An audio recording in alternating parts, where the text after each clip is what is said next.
باللہ من الشیطان الرجیم بسم اللہ الرحمن الرحیم۔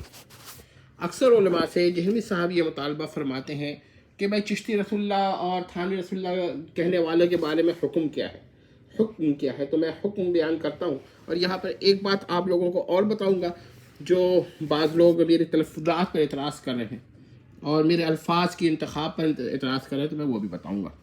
دیکھیے، رسول اللہ صلی اللہ علیہ وسلم کے بعد کسی شخص جو پیدا ہوا ہو یا پیدا ہونے والے شخص کو رسول یا نبی اعتقاد کرنا کفر ہے، اور یہ کفر قطعی ہے۔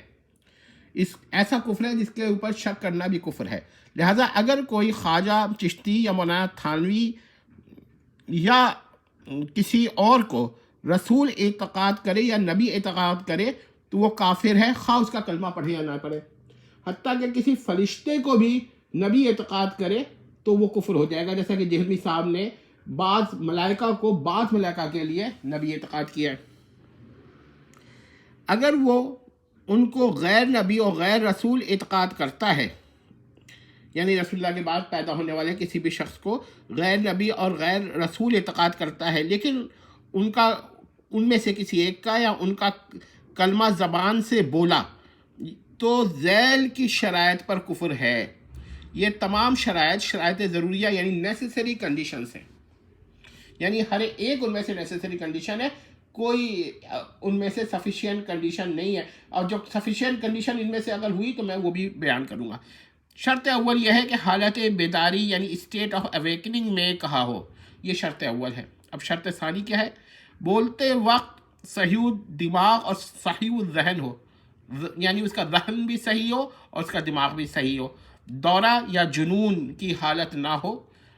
ٹھیک ہے۔ تیسری شرط یہ ہے، یعنی شرط ثالث، کہ اپنے اختیار یعنی فری ول سے بولا ہو۔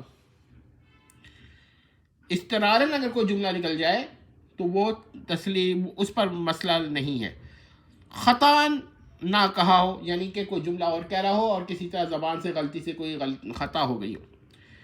اچھا جی، پانچواں یہ ہے کہ اس پر جبر نہ ہو۔ یہاں پر جبر سے مراد اضطرار نہیں بلکہ سزا یا تشدد یا اسی طرح کے جسمانی ایذا کا خوف ہے، جس سے بچنے کے لیے اس نے کفر کا جملہ بولنا یا کسی ایسے شخص کا کلمہ پڑھنا اختیار کیا ہو جو رسول اللہ کے بعد پیدا ہوا ہو۔ اچھا جی، اور یہ تو ہو گئی شرط خامس۔ اب شرط ساتیں دیکھیے کہ معانی کا علم ہو، یعنی کہ اگر کوئی ایسا جملہ بولا ہے جس کا معنی ہی نہیں معلوم، معانی ہی اس کے علم میں نہیں ہے، تو پھر یہ تو تکفیر نہیں ہوگی اس پہ۔ ٹھیک ہے، تو یہ شرائط ستہ ہیں۔ اگر یہ 6 کی 6 شرائط پوری ہو جائیں تو تکفیر ہوگی۔ مثلاً اگر بیداری کی حالت نہ ہو، نیند یا غنودگی کی حالت میں کہا ہو، یا فعل غیر اختیاری ہو، یا ذہنی حالت صحیح نہ ہو، یا ایسی حالت ہو کہ نیند جاگنا ہو، مکمل نہیں جاگ رہا اور مکمل سو بھی نہیں رہا۔ ٹھیک ہے، ایسا بھی حالت طاری ہوتی ہے کہ نیند کے بعد آنکھیں کھلتی ہیں تو وہ کسی حد تک اپنے آپ کو سمجھتا ہے کہ ہوش میں ہے، مگر اس کے زبان الفاظ اس کے قابو میں نہیں ہوتے اور اس پہ نیند کا غلبہ ہوتا ہے، یا اسی طرح کا کوئی اور مرض کا یا دورے کا غلبہ ہوتا ہے، تو ایسی صورت میں اس کی تکفیر نہیں کی جائے گی۔ ٹھیک ہے، ہوش و حواس نہ ہو، جنون ہو یا کوئی مرض ہو، یا ایک ایسا عارضی طور پہ کوئی مرض طاری ہو گیا ہو، تو ایسی صورت میں بھی تکفیر نہیں ہوگی۔ ٹھیک ہے، یہاں پر کوئی تعویل بمعنی مجاز کا مسئلہ نہیں ہے، بلکہ ان شرائط کا پورا ہونا ہے۔ تو اگر کوئی ان شرائط کو سمجھتا ہے کہ پوری نہیں ہوئی ہے تکفیر کی، اور پھر وہ تکفیر نہیں کرتا، تو پھر اس کو ہم یہ نہیں کہیں گے کہ اس نے ان الفاظ کی یا ایسے کلمہ کی جو کسی ایسے شخص کا ہے جو رسول اللہ کے بعد پیدا ہوا، تو اس کی تکفیر کی جائے۔ سمجھ لیجئے بات کو، جہلمی صاحب کا مغالطہ بھی سمجھ لیجئے۔ اچھا، اب جہلمی صاحب نے یہ کام بھی کیا ہے کہ اسحاق جھالوی صاحب کے ساتھ، یہ ذرا سمجھ لیجئے پھر بتا دیں، کہا کہ انہوں نے تعویل کی ہے۔ میرا نہیں خیال کہ اسحاق جھالوی صاحب نے کوئی تعویل کی ہوگی۔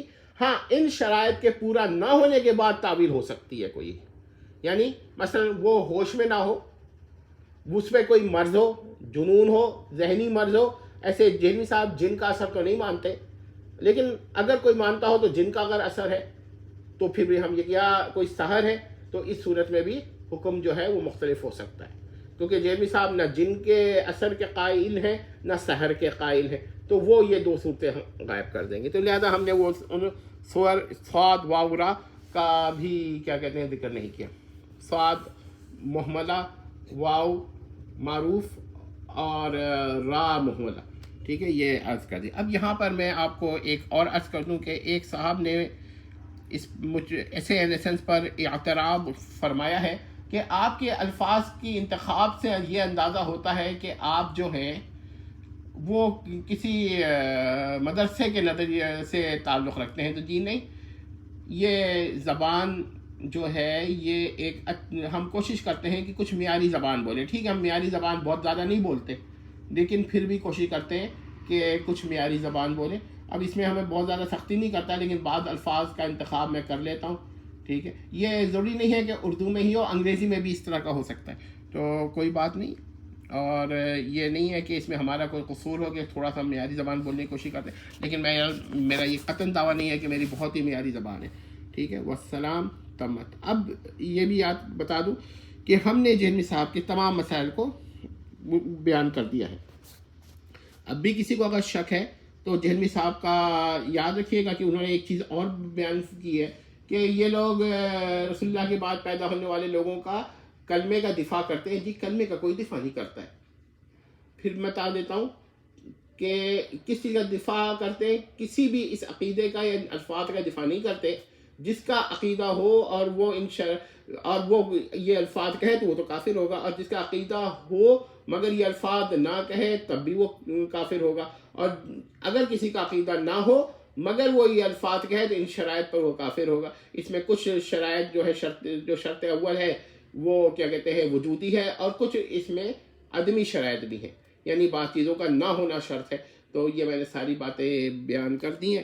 ہاں یہ بھی میں آپ کو بیان کر دوں کہ جیلمی صاحب جب یہ کہیں کہ بھائی یہ لوگ جو ہیں فلاں فلاں ولی کو، فلاں فلاں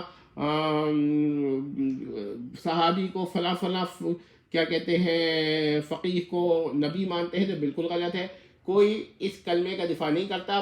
دفاع کس چیز کا کیا جاتا ہے؟ اس شخص کا کہ اگر وہ ان شرائط پر نہیں ہے تو اس کی تکفیر نہ کی جائے. یہ اس کی تکفیر سے اس کو بچایا جاتا ہے. یہ کلمے کا دفاع کرنا نہیں ہے. یہ دو باتوں میں فرق ملحوظ رکھے.